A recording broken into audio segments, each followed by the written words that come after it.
Hello friends, आज मैं जो आपके लिए कहानी लेके आई हूँ वो बहुत ही अच्छी है, जो आपकी सोच एकदम से बदल देगी। तो उसका शीर्षक है अपनी परेशानी का हल स्वयं निकालना। तो दोस्तों शुरू करते हैं। एक राजा ने अपने सैनिकों को सड़क के बीच में एक बड़ी चट्टान रखने के लिए कहा। चट्टान को बीच सड़क में रखवाकर राजा ने अपने सैनिकों से छुपकर उस चट्टान पर नज़र रखने के लिए कहा कि देखना उस चट्टान को रास्ते से कौन हटाता है। लोग उस जगह पर आते रहे और जाते रहे, लेकिन किसी ने भी उस चट्टान को रास्ते से हटाने की कोशिश नहीं की।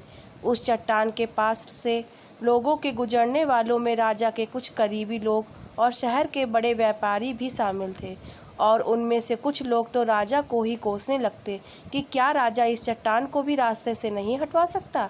लेकिन किसी ने भी उस चट्टान को रास्ते से हटाने का प्रयास नहीं किया। ऐसा काफ़ी दिनों तक चलता रहा। एक दिन एक किसान अपनी सब्जियों के साथ उधर से गुजर रहा था। उसने चट्टान को रास्ते में पड़े देखा और सोचा कि सबको इस चट्टान की वजह से कितनी तकलीफ़ हो रही है।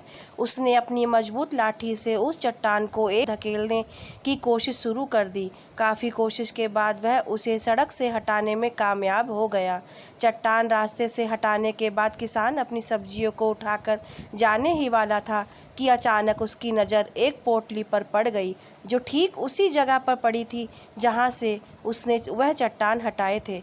उसने उस पोटली को खोलकर देखा तो उसमें सोने के कई सिक्के थे, और उन सिक्कों के साथ राजा का एक संदेश भी था, जिसमें लिखा था कि ये सोने के सिक्के उनके लिए हैं जो इस चट्टान को रास्ते से हटाएगा।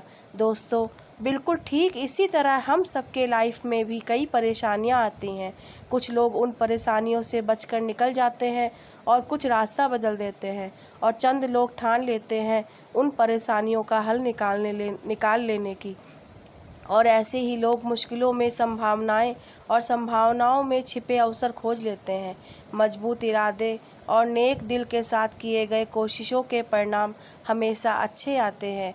इसलिए जीवन की परेशानियों से घबराओ मत, बल्कि उन परेशानियों को हल करने की कोशिश करते हुए जीवन सफ़र में आगे बढ़ते रहो। तो दोस्तों, ये कहानी आज आपको कैसी लगी? ऐसे ही ज्ञानवर्धक कहानी देखने के लिए मेरे चैनल को लाइक, शेयर, सब्सक्राइब करिए। वीडियो देखने के लिए धन्यवाद।